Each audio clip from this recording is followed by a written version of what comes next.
Here's what we're looking at, okay? We're starting with a NIMSY lesson. We like it because it breaks down like our whole thought process. One of the reasons why we're going to have to write so much for the argument is because our test has changed. And we talked about this a little bit last semester, right? That the argument question has really changed. The way that they ask the argument question, what they're given. Sometimes there's a passage, sometimes it's a quote. So it doesn't matter, and this will tell you, it doesn't matter what the prompt looks like. The task is always the same, okay? One of the things that we have said, though, is that with these testing committees that write this test, we talked about this last semester, they work in years of 3 years each, right? So last year's test, we can expect to see something very similar for the next 2 years. Their test has already been submitted for 3 years. Okay, so if there were any errors or things that they saw wrong in the test that was given last year, it won't be changed. They cannot go in and change what has already been submitted. Okay, so we can just assume that what we've seen this last year will be something similar to what we're going to see this year. Okay, so we have to prep for everything, though, because you just don't know. All right, so let's look at this. Each year, the question is slightly different. Some past prompts have employed quotes or a short passage that highlights a moral issue. So remember the idea of a moral issue, okay? Many times that is going to be implicit, all right? Now, one of the things that it says here is that it might be a quote or it might be a passage. So you have to look. There's a couple of questions that I have in my mind that I remember that it looks like a little passage. There's 2 columns. And there's maybe like 2 or 3 paragraphs, not long, shorter than like Alfred Green. So remember, Alfred Green is about half a page. So a little bit shorter than that, but still a passage, right, that you have to read, and then you have to figure out what has been implied. All right, just realize that it's still the same task, right? Other prompts have simply posed the dilemma in several short sentences. The format does not change the task. That is key. Every year when the format kind of changes, the kids' scores go down because they freak out. It doesn't matter what they're giving you. They're still asking you to take a position and write an argument. That doesn't change, okay? The writer always must construct an argument that uses their own knowledge to take a position on the topic. That's it, all right? So let's look at this. This is from 2009. Notice that it's question 3. It has really kind of always been question 3, not always. There used to not be an argument. Keep in mind, we don't know. It could change. I'm guessing that it probably won't. But don't just say, oh, it's question 3, it's argument. Still read the task and still read the prompt to make sure that you understand what's being asked of you. Okay? Adversity has the effect of eliciting talents which, in prosperous circumstances, would have lain dormant. Horace. Consider this quotation about adversity from the Roman poet Horace. Then write an essay that defends, challenges, or qualifies Horace's assertion about the role that adversity, financial or political hardship, danger, misfortune, etc., plays in developing a person's character. Support your argument with appropriate evidence from your reading, observation, or experience. Notice that this is 2009, pre-STAR. Okay? What you didn't realize is that STAR, IC, has prepared you for the AP exam because STAR is modeled after the College Board. Think about what you had for your STAR essays. Read, think, write. Right? All the parts of STAR. Read, think, write. Where did they get that? From the College Board. Okay? So you still have the same thing. So let's look at this quote because our whole task is centered around this quote. What words? Now, first reading, we understand it. Please understand that you'll never be given a quote or a passage that's like, duh, so easy. There is some complexity in what you are given. They're not going to give you something that they're like, God, the kids are going to rock this. It's going to be so easy. Okay, so assume that there is complexity in it. So in order for us to truly understand the complexity of this quote, we need to take the individual parts away. Okay, so let's look. In this quote by Horace, what are the key terms that we need to truly understand?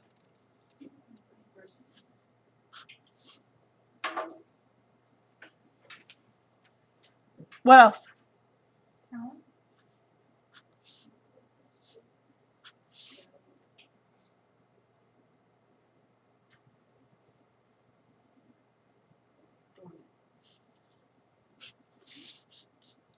Okay. Now, what you're going to see, the true prompt, okay, looks just like this, and then the bottom part would be blank.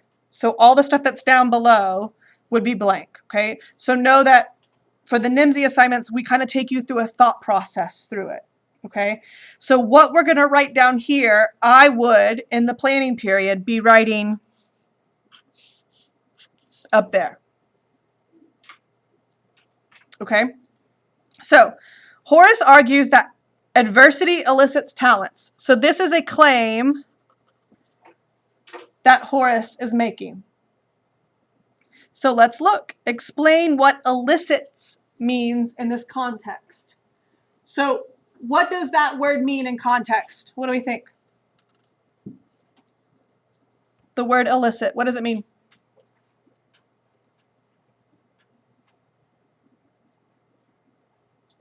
Not a dictionary definition. I need your definition. What does it mean? Context. What does it mean? Maybe like grades. Maybe like what? Grades. Like, or is it like allowing? Maybe like make it more known. Like, elicit talents. Okay, so reveals,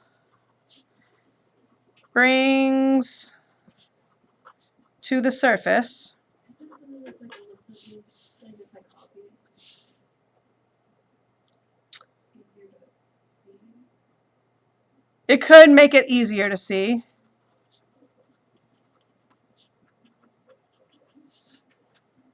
Now, I don't want to say using the dictionary is bad, right? Don't mean to point you out. But here's what we have to look at second semester, that we will not have a dictionary at the day of the exam, right? So when we start working on APMCs, no more dictionary, okay? The dictionary is valuable, but you will use it in your analysis. You will use it after you've written the essay to go back and see maybe what you didn't understand. Does that make sense? So not that I don't want you to use it, but I don't want you to use it initially, because I want you to see what you don't know first and then go in and figure it out. Okay? So what else? Anybody else have what elicit means? Question. Yes. So like if we go into the test and we can't use our dictionary. Yep. And it has like words that we don't know, should we just like do the best that we can? Yes. Most of the time for a prompt, they're going to, in the prompt itself, they're going to give you terminology that they expect you to know. Now, in a passage, right, how many times we've read a passage that we don't understand some of the words in the passage? You want to make sure that you use context clues. Here, there are context clues here. The word elicits talents, you can kind of relate to this idea that have lain dormant, right? Because if they've lain dormant, eliciting them, those two ideas relate. Does that make sense? The other thing is that here, elicit, I would be writing all these notes up here. So in my planning, I would go and go, okay, what does elicit mean? And I would not just write one. Remember how in rhetorical analysis we went to like the third degree in audience? Right? We said that this is the initial audience, this is the second level audience, this is the third level audience, right? I would do the exact same thing here.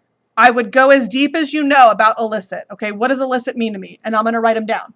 Why? Because you won't use elicit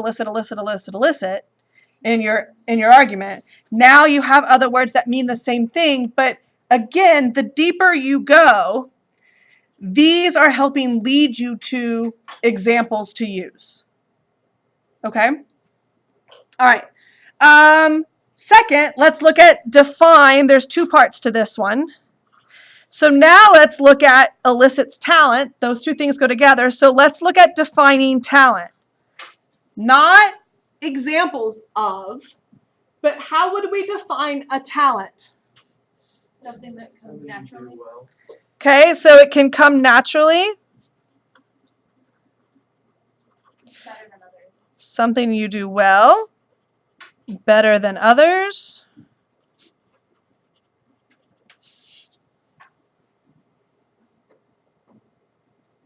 Anybody else? Maybe above average. Above adequate?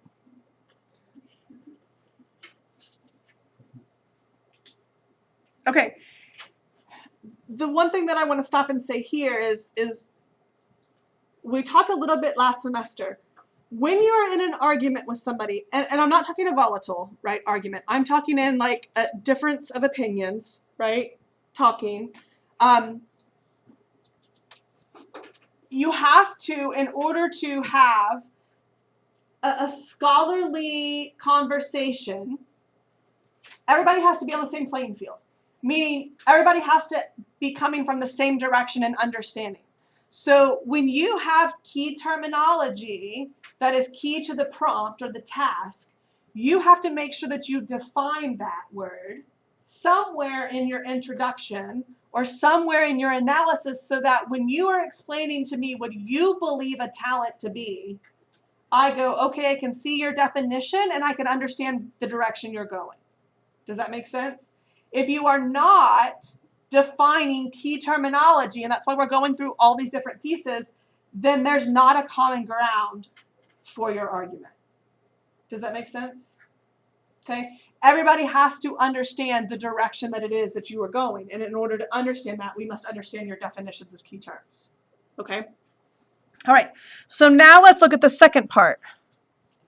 What specifically might adversity create? Now we can talk specifics. Talking about talents. What talents can adversity create? Okay. Emotional strength. What else?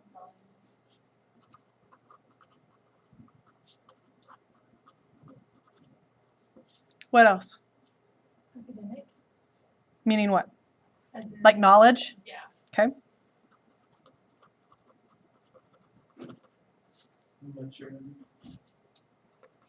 For some. What else?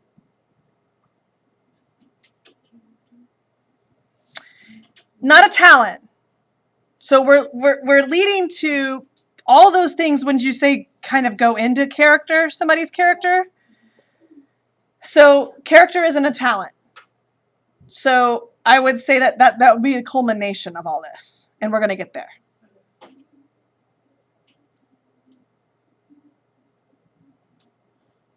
Think about you. Think about times that you have struggled, that you have come through it. What has changed in you? Would you not say that first semester in this class was an immense adversity? What have you learned from that adversity that people not in AP language have learned? Attention to detail.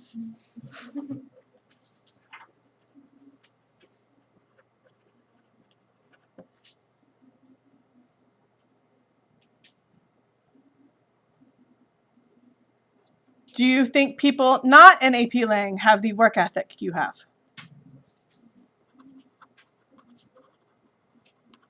Okay, so again, like we said, what I would have done is I would have looked at what the word elicit means, look at what the word talent means, and then from there I would have said, okay, what talents are elicited from adversity? And then I would have listed those here. Does that make sense? Now, what you're seeing is with each one of these examples, if I said, can you give me an example of somebody that had to struggle through adversity but came through emotionally stronger from history? Could you give me somebody? Yep. Okay. Could you find somebody or an example of somebody that went through adversity that learned how to solve problems better? Beyond yourself. Yes. Right? So each one of these ideas are hopefully leading you down a path of examples. Okay? One of the things that we didn't talk about, that I talked about with all my classes, is this. Each question has a different purpose. Okay? Rhetorical analysis has the purpose of showing the College Board that ultimately you understand the foundation of this course, which is how language is used to manipulate meaning into an ultimate purpose. Okay? Synthesis question is used to show the College Board that you don't just spit out an opinion that has been given to you. You can be given an issue that you have no knowledge of. You can be given facts for and against that issue. And from that, you can formulate your own educated opinion. Right?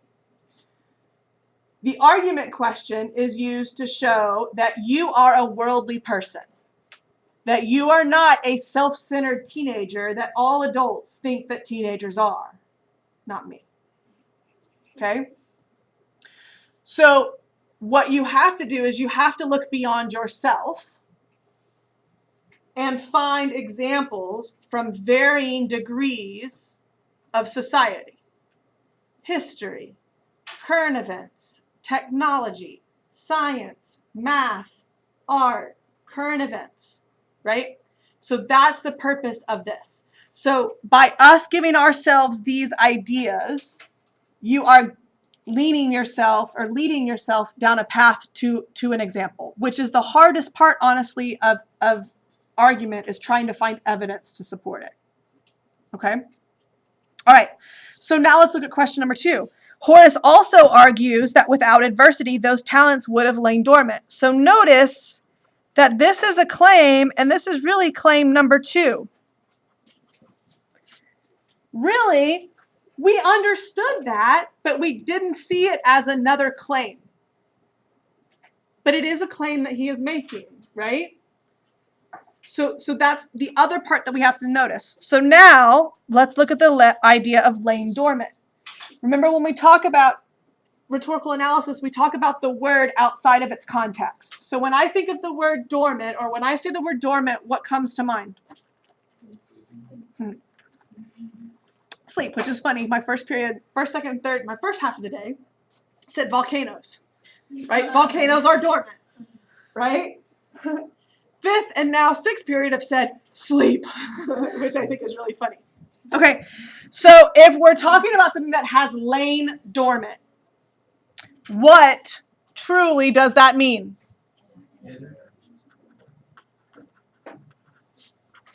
What else?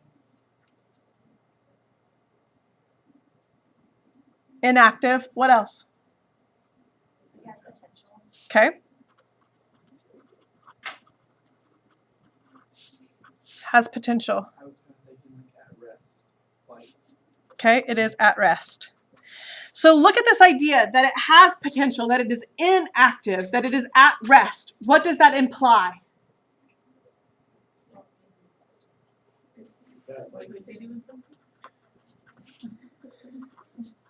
Yeah, that those things imply motion, movement, activity, right?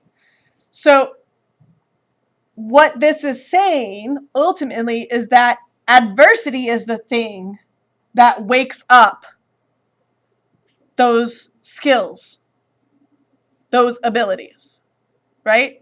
That it's there. It's not that it creates it, difference, right? It's not that it's created by adversity. It is that that ability is there and is awoken by adversity. Difference, right? Okay, so now look at what the next step is. Using your notes from above, paraphrase Horace's quote. For me, why do we paraphrase? What does paraphrasing show me? You understand it. that you understand. Why do you think I had you paraphrase parts of Frederick Douglass? Because that tells me if you have read and understand. Okay? So what I want you to do now is I want you to look above using this, obviously not every piece of it. Using this, I want you to restate what Horace says below.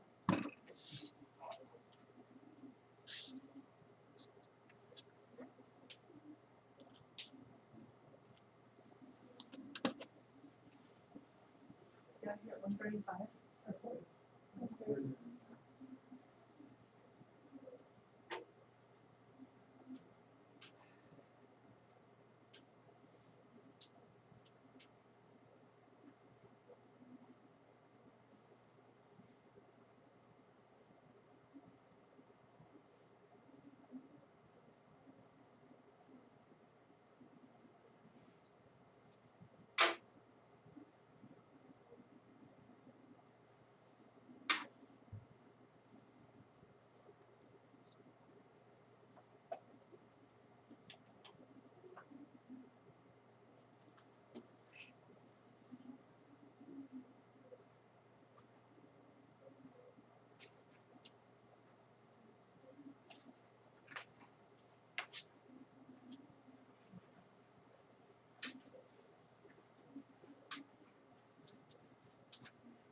Somebody read me theirs. I said the above average actions an individual contains awakens when struggle appears. Okay. In your introduction, what is that?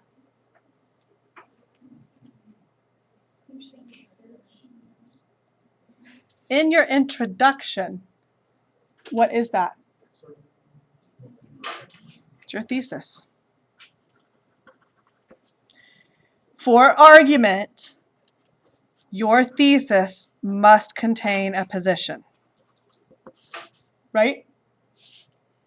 Did you not just take a position? Now, if you don't agree with it and you want to disagree with it, could you not just add a word in there? Adversity or struggles do not create. Is that not a position? Okay, so what that does, one, is that keeps you from restating the quote as your thesis. It also shows that you understand, or sometimes misunderstand, what is being said. Okay, there's your assertion, or your thesis. Easy, right? Okay, so now look below, and let's look at what adversity means. So we're going to construct some synonyms, but first we have to define it. Because again, like we said, we all have to be on the same playing field. So what do we believe adversity is defined as?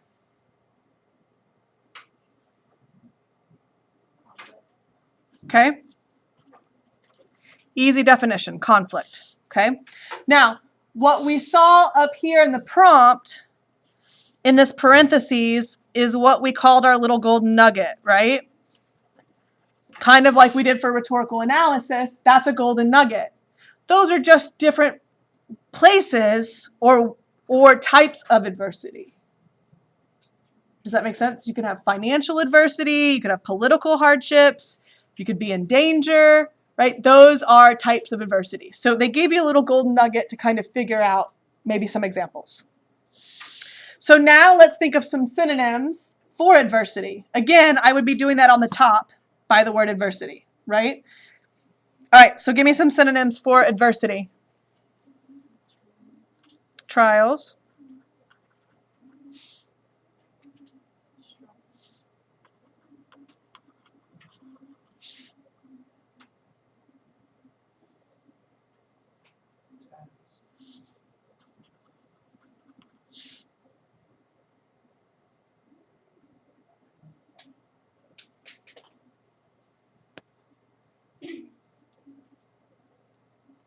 What else? Say obstacle.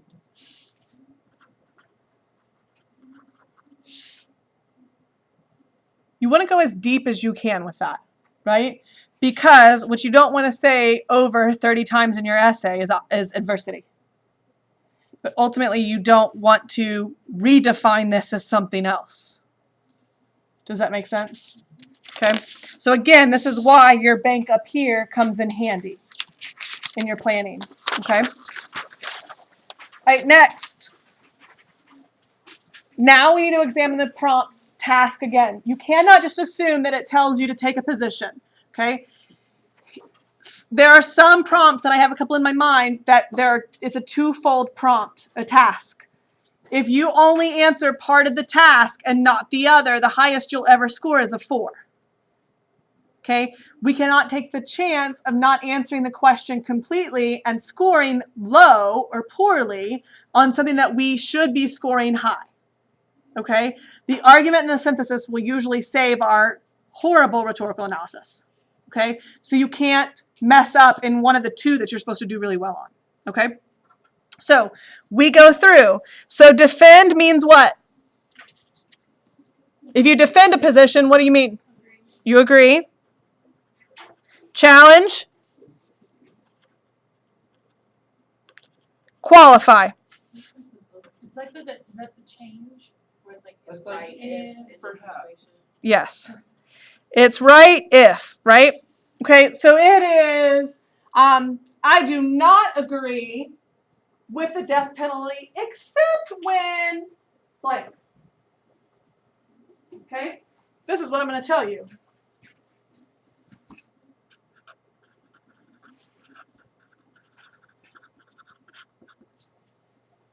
Never, ever, ever qualify your argument. Every reader that I have ever talked to about argument says never qualify. Now, in recent prompts, that's not even, they don't even give you the issue or the option to say defend, challenge, qualify. Now they're just saying pick a position. But no, naturally you'll want to say, well, I agree with it, but, right? We need you not to talk yourself out. What happens is we think we're good arguers, we're not. Okay? And if you are not an expert at arguing and you try to qualify, you have now flip-flopped and talked yourself out of your position. Okay? Now, qualifying is different than conceding. So if you feel like you want to qualify, use it as a concession. But then you have to quickly refute that concession. Does that make sense? Okay. So we are going to stay away from qualifying. All right. Now, the other part that I don't think we really talked about that I think needs to be defined here is that part in the task of the prompt that talks about character. How would you define a person's character? What is a person's character? It is their what? Talents. Their what?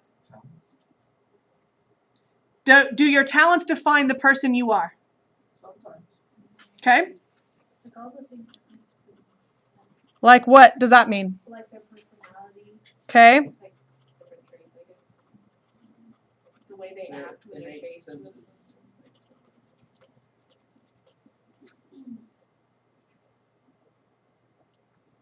So your behaviors and your personality make up who you are.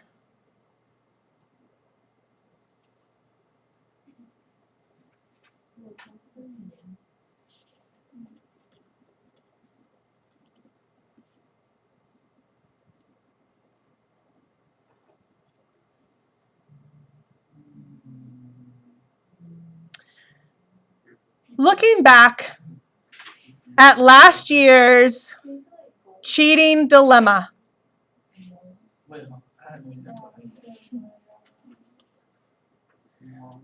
morals, right?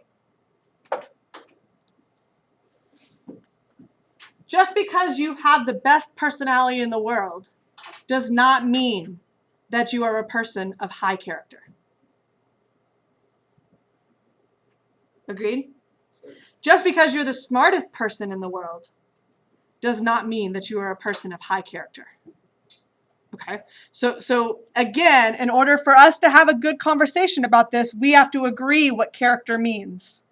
Okay? And I don't agree that talent is your character. I ultimately say, now, if I'm right, I'm right. If I'm not, I'm not. But again, this is where we have to have that conversation of definition.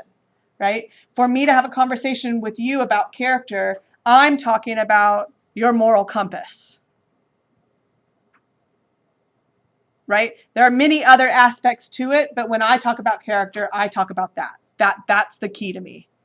You can be talented, you can have a great personality, you can be super smart, all of that's great. But when I'm looking at you and deciding what kind of person you are and who you are, I look at your moral compass. And for me, moral compass goes into your work ethic, which leads into your talents for me, right? So you have to make sure that you are, again, on the same terminology, right? Okay, so then here we would go through, and I'm not going to take the time right now, but what I want you to do tonight is I need you to paraphrase the task. Okay? Next, look at what it says. We need to look at the explicit task. What is an explicit? What does explicit mean? When it's directly telling you. Okay, so it's directly told. Okay, so what explicitly are they telling you to do? Take a position. Yep.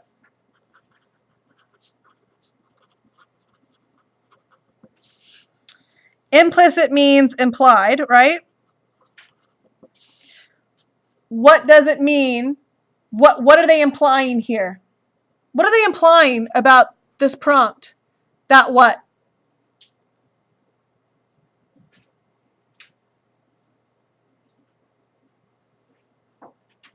What must you examine in your writing?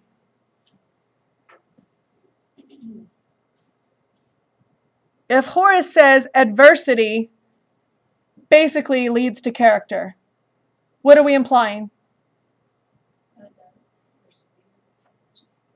No, that's explicit. Implying means the implicit idea is the idea that everybody has adversity. Okay? So everyone experiences, isn't that implied? Right? That's assumed. That's what we can imply from that. Okay, so below, you're going to look at all three positions. So this is your position. Adversity does play a role. So here, what you will say, so this is going to be your thesis or your claim, right? Below, you will write your assertion, which says how or why. How or why does adversity play a role? Why does adversity play a role? Sorry, back on number 3. Yeah. Is this the implicit task? And so this one we answered everyone experiences adversity. The last one was like something you. That you did? Yes. So the task is to identify how everybody does that. Okay, so listen, you have this to finish tonight.